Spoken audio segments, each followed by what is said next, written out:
Hey, what's poppin', everybody? Let's go ahead and recap yesterday. It's official. Either I go 3-0 and I sweep, or I go 0-3 and I reverse sweep. This is gonna go down as the most unlucky and I don't even want to say unlucky, just unfortunate day in take my shot history. I don't even want to count it against my record. I'm going to, obviously, but I don't even want to. Let's just start with Brook Lopez, shall we? Brook Lopez, Splash Mountain, decided to take the ride on Splash Mountain yesterday. I know a lot of people were like, Brook Lopez, don't really trust that guy. Nearly got it done. So Brook Lopez misses by 0.5. He missed by the hook. He grabbed 20 points, rebounds, and assists. Ended up getting 2 assists yesterday, which absolutely clutched it up. His points and rebounds line was 20.5. His points, assists, and rebounds line was 20.5. So those extra 2 assists grabbing that PRA line actually helped us a little bit there. But Brook Lopez does miss on the hook there, so that's unfortunate. Thanks to a blowout. Kind of the blowout is what stopped that one, because Brook Lopez was looking good there for a minute. So Brook Lopez misses by the hook, which is always pain, right? Then we decided to add DeMar DeRozan to add to the perfect 3-slip to make it a 3-slip yesterday, because I just did 2 in the video yesterday. We added DeMar DeRozan because Zach LaVine was expected not to play. He was doubtful, expected not to play. Less than an hour before the game, Zach LaVine decides to play. Too late, because I've already put in the slip for DeMar DeRozan at 26.5 points. Then, to make matters even worse, Zach LaVine and DeMar DeRozan combined for 15 points, and the Bulls get led in scoring by Javonte Green. So even though, Zach LaVine ends up playing, he played like garbage, and so did DeMar DeRozan. He played like garbage. They both played awful, and they get led by Javonte Green in scoring. So it's like a triple slap to the face. Zach LaVine plays like trash, and then Javonte Green leads the Bulls in scoring. It was like the triple slap. I was like, wow, well, that's fantastic. Then the lock of the day. Let's talk about the Trae Young lock of the day yesterday. Trae Young plays the entire first quarter, which is fantastic. He's getting a lot of minutes. He goes 2 for 12 in the first quarter, and even splits his free throws. When a 90% free throw shooter misses a free throw, you know it's going to be a bad night. Then he kind of makes up for it at halftime. I think he has 15 going into half. Then in the third quarter, gets mangled in the eye, and it misses half the game. So for the second time out of 3 nights, I got messed up by an injured player, which, is really unfortunate. But then, yeah, so it was just everything, not a single thing went right last night with injuries, really, especially is what really caused the problem was the injuries last night. So 0 for 3 yesterday, got 3 more for today. So let's get right into it and hopefully have not the short end of the stick when it comes to making these picks. So let's get to our 3 picks for today. Real quick, if you guys are new to Underdog Fantasy, in the link down in the description below, I have a link that takes you straight to the App Store where you can download Underdog Fantasy, because you're going to want to hop in on the action this year. They have added a whole bunch of new features to Underdog Fantasy this year, starting with the brand new insurance feature, okay? This insurance feature is a new thing that has been super requested for the fans and the customers of Underdog Fantasy. Essentially, all you do is you click insurance right here, and if you can see right there, all you have to do is hit 4 of these picks to win, but the value does drop down. So if you turn off the insurance, you do a $10 bet, you obviously get $200. And if you turn on the insurance feature, it drops down a multiplier down to 10. But if you miss one of these picks, say Jameis Winston gets hurt or something, he doesn't end up throwing 2 touchdown passes. But everybody else hits, like Lamar, Jonathan Taylor, Derrick Henry, and Justin Jefferson. All these guys hit. You still hit the slip. You just get it for $100. Just goes down a multiplier, which is a huge feature a lot of people have been asking for, so they received it. Also, they have added second half lines now to games. Obviously, it is on. There is nothing up because there's no NFL second half games, but they have added NFL second half. So just like for the Thursday night game, I'll throw up that clip right here. Thursday night, they dropped all the second half lines for that Thursday night game between the Bills and the Rams. They've added a bunch of new features this year. They're trying to improve to get the app better for you guys. Also, when you sign up, if you use code TAKEMYSHOT, you'll get $100 match, up to $100 match and 100% deposit match on your first time deposit. So if you do that, you can deposit $50, you get an extra $50, $20, you get an extra $20. Whole lot of stuff coming with Underdog Fantasy this year. Make sure you sign up with code TAKEMYSHOT. Now let's get to today's picks. All right, coming hot with today's lock of the day that hopefully doesn't get injured, and hopefully doesn't get injured, and hopefully doesn't get injured today. Wendell Carter, the lock of the day, over 9.5 rebounds today.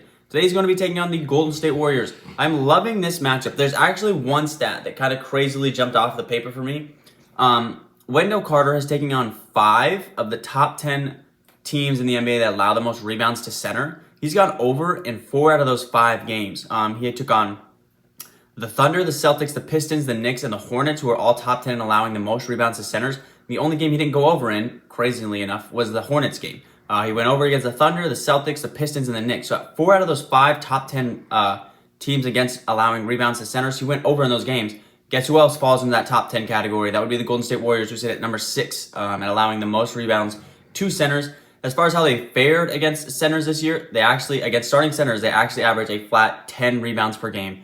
4 starting centers versus the Warriors have gone over, 4 have gone under. The guys that went over were Jokic, Domantas Sabonis, Beef Stew, and missing one more. DeAndre Ayton. They all went over. Guys that missed were like Anthony Davis, Mason Plumlee, Bam Adebayo. He missed twice. So some lower end guys that don't get a whole lot of minutes compared to Wendell Carter Jr., the guys that kind of miss there, and the more elite kind of rebounders like Wendell Carter Jr., who's kind of turning himself into an elite rebounder with the addition of Paolo Banchero as far as offensive production for Wendell Carter Jr.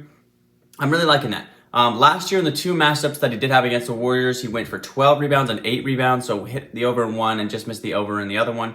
So I'm really liking. That's what's really jumping off the paper though for me for Wendell Carter today is I do like to take Wendell Carter against teams like the Thunder. I just took him the other day with the Thunder because a Thunder were a top 10 team against allowing rebounds. He's dominating these teams that give up a lot of rebounds to center. So the Warriors fall into that category. So I'm going to continue to ride it here with Wendell Carter. Even though he grabbed 12 rebounds versus the Thunder, his line was 10 for that game. They dropped him, which I find is very interesting. So give me Wendell Carter Jr. over 9.5 rebounds today as the lock of the day.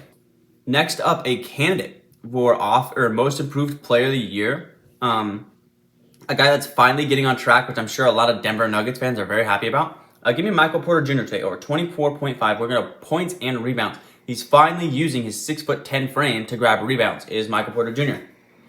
He's played 6 games this season, and out of the 6 games, he's got over in 3 and under in 3. But the 3 that he went under, he's very close. Like, he's not, like, missing it by far. He's, like, 22, 23, and 22. So he's, like, he's, like, a bucket away from going over in those games. So the production is there. His average on the year is sitting at 26 points and rebounds because the production is there.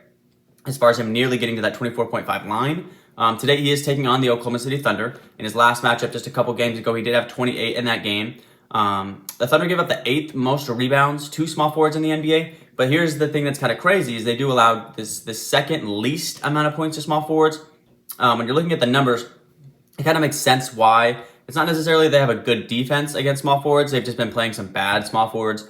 They played Jaden McDaniels, who in one game did have 25 points and rebounds versus them, but they played guys like Jaden McDaniels, Norman Powell, Dorian Finney-Smith, Franz Wagner. Not like elite scorers in their offenses and rebounders. So guys like that obviously didn't have really good games. They did kind of contain Paul George, who only had 17 in his matchup, but MPJ in his last matchup versus them did have 28. So the average 4 points and rebounds versus small forwards in the OKC Thunder only sits at 19. But MPJ has been very efficient this season. Shooting the 3 ball very well, actually, too. I think in every game this year, he's hit more than 1 3. He's had a couple of like 4-3 games. So he's shooting the ball incredibly well, rebounding it well. He's going to be one of the biggest guys out on the floor, standing at 6'10". The Thunder don't even have a 6'10" guy in their starting lineup. So Michael Porter Jr. should be able to get a lot of rebounds, has been shooting the ball incredibly efficiently, and is actually even getting to the free throw line, which I'm sure a lot of Nuggets fans, once again, are very happy about that. Michael Porter Jr. today over 24.5 points and rebounds for our second play. Then our last play of the day, we're just going to go with a hot hand. Give me Shai Gilgeous-Alexander again today, over 27.5 points. I know I just played him the other day with Wendell Carter Jr., so this is almost a repeat slip. But there's no reason to not do this. And when you look at the numbers, there's even more reason to continue to play this play. He's averaging 22.8 shots per game up to this point in the season. That's 3rd in the NBA, and that's 0.1 behind Donovan Mitchell and Luka Doncic. Donovan Mitchell literally averages 22.9. So literally you can't average a 0.8 shot. So him and Donovan Mitchell averaging about 23 shots a game, and he only trails behind Luka Doncic, who's obviously going to shoot the most shots in the NBA because the offense completely runs through him. So he's shooting the ball at an extremely high rate, which is a good sign. As well as the fact that he gets to the free throw line 7 times a game. So he's taking 23 shots a game plus 7 free throws. He's attempting 30 shots a game, is Shai Gilgeous-Alexander. He did take on the Nuggets earlier this season. He had 28 in that matchup, so he did hit the line just on the hook. But the thing that I really love about this Thunder line, the Thunder are 6-1 this season against the spread. They are not letting teams blow them out. The only team that was able to get a hold of them a little bit was the Thunder. Or excuse me, not the Thunder, was the Timberwolves. So they are playing very well. They're keeping games close. They're keeping games competitive. Vegas thinks these spreads should be bigger, and they're not. They're keeping games close, which means Shai's going to stay on the floor, which means Shai's going to get more buckets in the clutch because he's the guy that needs to have the ball in his hands at the end of games to try to win games. So I'm loving that. And it's the vice versa for the Nuggets. The Nuggets are 3-4 against the spread. So Vegas thinks that they should be blowing teams out, having sizable leads, and they aren't getting to those leads. They've only covered 3 times in 7 games. So for the fact that the Nuggets are not keeping games close and the Thunder are keeping games close against the spread, and Shai is, of course, top 10 in the league in scoring. Give me Shai Gilgeous-Alexander today. His line, I think he averages 31 on the year as far as his points per game. So give me Shai Gilgeous-Alexander today over 27.5 points to our last play of the day.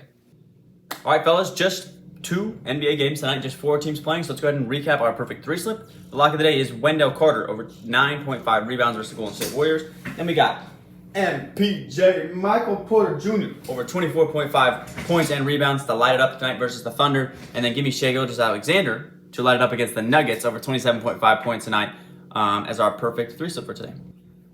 And with that being said, guys, that will wrap up today's video. Just 2 games tonight.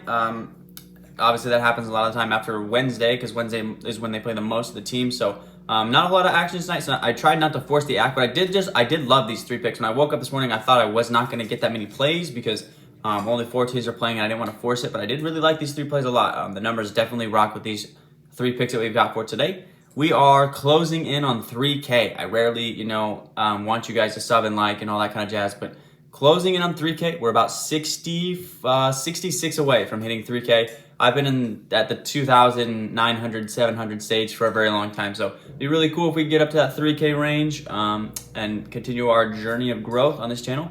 But with that being said, guys, I will catch you tomorrow. Peace.